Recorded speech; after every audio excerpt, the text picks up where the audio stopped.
నమస్తే ఫ్రెండ్స్, రవికిషన్ మాన్కర్ మీతో. మీరందరూ హెల్తీగా ఉండాలని కోరుకుంటున్నాను. ఈఎంఆర్ఎస్ 2023లో భాగంగా జనరల్ హిందీ మనం ప్రాక్టీస్ సెట్స్ సిరీస్ అయితే చేసుకుంటున్నాం. ఇప్పటిదాకా అయితే 5 సెట్స్ చేసాము. అలాగే ఒక మరాథాన్ కూడా చేసాం. ఆ మరాథాన్ ఏంటంటే నేను ఫస్ట్ ఒక 20 క్వశ్చన్స్ కొత్త క్వశ్చన్స్ పెట్టాను. తర్వాత ఏం చేశానంటే మిగతా సెట్స్ ఏవైతే ఉన్నాయో అవన్నీ ఒక కంపైల్ చేసి ఒక ఫైల్ ఒక్కటే వీడియోలాగా చేశాను. ఎందుకంటే కొంతమంది ఒకటేసారి చూడాలనుకుంటారు కాబట్టి వాళ్ళు మళ్ళీ మళ్ళీ వెళ్ళని అవసరం లేకుండా అయితే అది ఒక మారథాన్ లాగా చేశాను. అయితే ఇప్పటి నుంచి అలా కాకుండా నెక్స్ట్ ఒక మారథాన్ అంటే మొత్తం కొత్త క్వశ్చన్స్ అన్నీ వస్తాయి. ఎటువంటి రిపీటెడ్ క్వశ్చన్స్ ఏవి కూడా రావండి. సో ఇదైతే నేను గ్యారెంటీ ఇస్తున్నాను. అలాగే మీ యొక్క సపోర్ట్ అనేది కూడా మంచిగా ఉంది. మీ యొక్క సపోర్ట్తోనే, మీ యొక్క ఎంకరేజ్మెంట్, మీ యొక్క సజెషన్స్తో నేను వీడియో కూడా చేస్తున్నాను, ఇంప్రూవ్మెంట్ చేస్తున్నాను. అలాగే మీ యొక్క సపోర్ట్ కొనసాగించాలని కోరుకుంటున్నాను. మీ యొక్క లైకే నాకు ఒక సపోర్టు.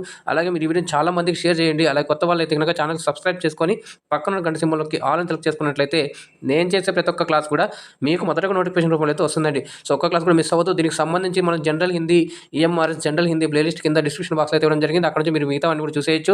అలాగే ఒకటి EMRS regional language Telugu 10 marks ఏదైతే ఉందో అది కూడా ఒక వీడియో చేశాను. దానికి సంబంధించి కూడా మారథాన్స్ వీడియోస్ కూడా వస్తాయండి. సో దానికైతే ఇంకా మీరు కింద ప్లేలిస్ట్లో అయితే ఒక లింక్ ఇచ్చాను, అక్కడ కూడా అయితే మీరు చూసేయచ్చు. అలాగే మీరు ఇటువంటి మరిన్ని వీడియోస్ కోసం అయితే ఇప్పటిదాకా ఛానల్ సబ్స్క్రైబ్ చేసుకోండి. సో ఇక లేట్ చేయకుండా అయితే మనం వెళ్ళిపోతాం వీడియోలో. ఫస్ట్ క్వశ్చన్, మోక్ష కి ఇచ్చా రఖనే వాలా కే లియే ఏక్ శబ్ద్ క్యా హోగా? వన్ వర్డ్ సబ్స్టిట్యూషన్ మనకి ఇంగ్లీష్లో ఉంది కదా, అలాగే మనకు ఆన్సర్ చూసుకున్నట్లయితే ఆప్షన్ ఏ ముముక్షు. తర్వాత మిగతావి ఏవైతే ఉన్నాయో, ముక్తి అంటే ముక్తి జస్ట్ ఒక పదము.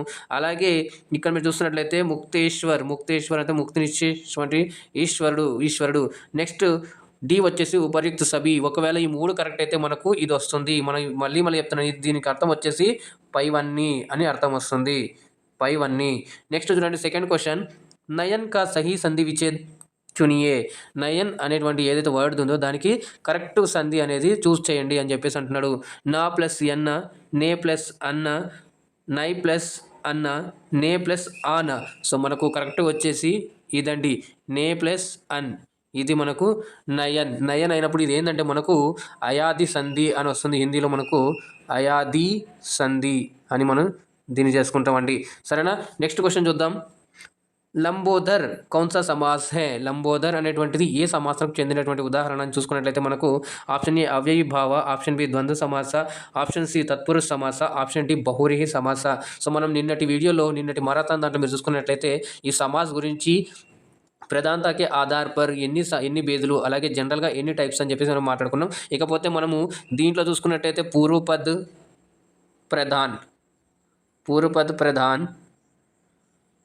ప్రధాన్, దీంట్లో దోనో పద్ ప్రధాన్ కదండి, దోనో పద్ ప్రధాన్.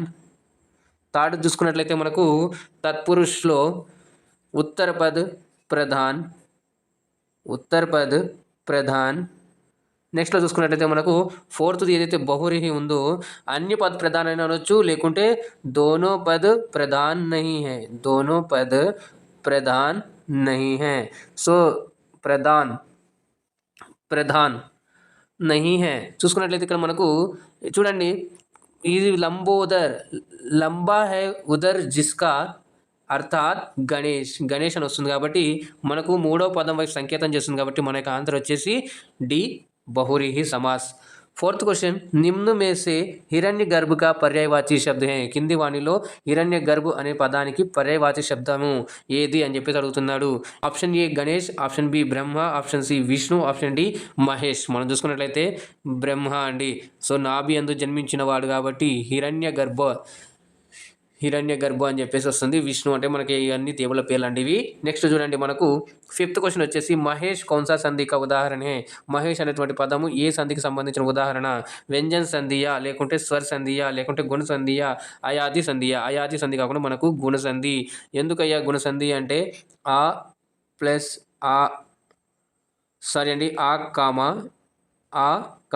ఆకి మనకు కామా అనుకొని ప్లస్ కాదండి. ఇప్పుడు ప్లస్ ఈవు రూలు పరమైనప్పుడు ఈ కానీ ఊ కానీ రీ, ఇది మనం తెలుగులో రూ అంటాం కదా, దీన్ని రీ అనమాట. ఇది కరెక్ట్ ఉచ్చారణ వచ్చేసి మనకు రీ, హిందీలో వచ్చేసరికి రీ అని వస్తుంది. సో ఇవి పరమైనప్పుడు మనకు క్రమంగా ఏమొస్తాయంటే ఏ ఓ అర్ అని వస్తాయి.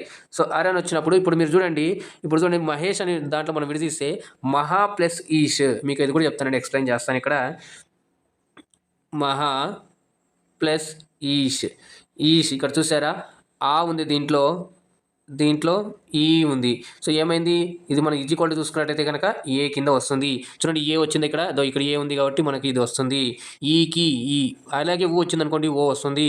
రా రీ వచ్చిందనుకో, రీ వచ్చినప్పుడు మనకు ఆర్ వస్తుంది. సో ఇప్పుడు మనకు ఆన్సర్ వచ్చేసి ఏంటంటే మనకి ఇక్కడ అంటే C option is the right answer.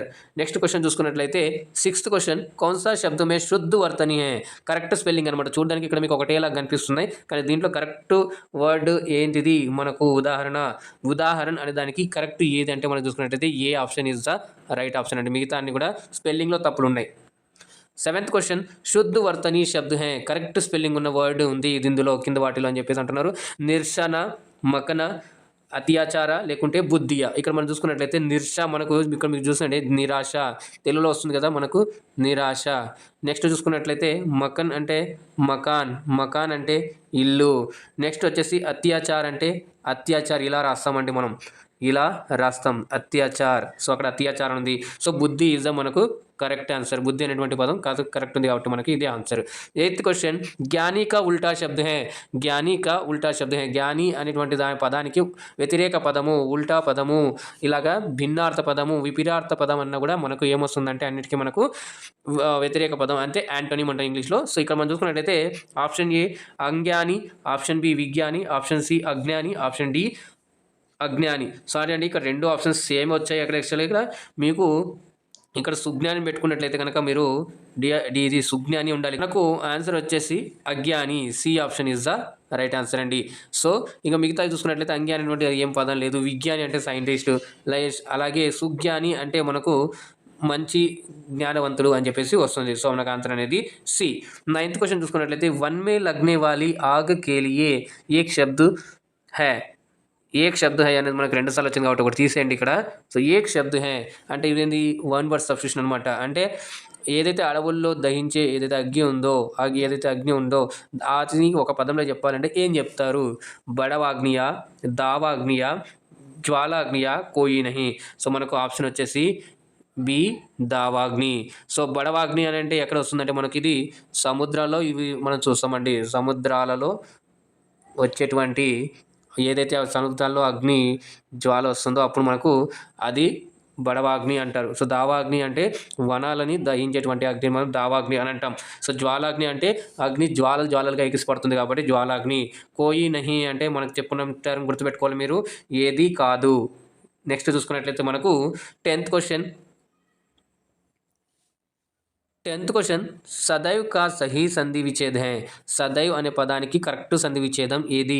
సద్ plus ఏవా, సా ప్లస్ దైవ, సదై ప్లస్ వానా, సదా ప్లస్ ఏవనా. సో మన ఆన్సర్ చూసుకున్నట్లయితే అంటే ఆప్షన్ డి అండి, సదా ప్లస్ ఏవ్. ఇది చూసుకున్నట్లయితే మీరు ఏ సంధి అని అంటారా, చూసుకున్నట్లయితే అయాది సంధి అని వస్తుంది. సో దానికి మనం చూడండి ఇక్కడ ఐ అని వస్తుంది, ఆవ్, ఐ,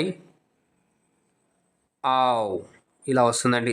సో ఆవ్ అని వస్తుంది ఫస్ట్ దాంట్లో మనకు, సెకండ్ దాంట్లో ఆవ్ అని వస్తుంది. సో ఇలాంటివి వస్తాయి కాబట్టి ఇప్పుడు మీరు చూడండి మనం విభజిస్తే సదా ప్లస్ ఏవ్ కలిపితే మనకు ఇక్కడ ఏదైతే ఆలకు ఏ, ఐ, ఓ అవులు పరమైనప్పుడు అవి మనకు ఒకవేళ ఏ అయితే అవ్ అని వస్తుంది, ఏ వచ్చిందనుకోండి ఐ వస్తుంది, అలాగే ఐ వచ్చిందనుకోండి ఆయ్ వస్తుంది, ఓ వచ్చిందనుకోండి అవ్ అవుతుంది, నెక్స్ట్ ఆవ్ వచ్చిందనుకోండి ఆవ్ అని వస్తుంది. సో ఇలా వచ్చినప్పుడు మనకు ఆటోమేటిక్గా అది అయాది సంధి అని అంటారు. సో ఇది ఇవాళ క్వశ్చన్స్ తీసుకుని రావడం అనుకోండి. సో మీకు ఎలా అనిపించింది కింద కామెంట్ సెక్షన్లో కామెంట్ చేయండి. అలాగే మీకు సజెషన్స్ కూడా ఇవ్వండి.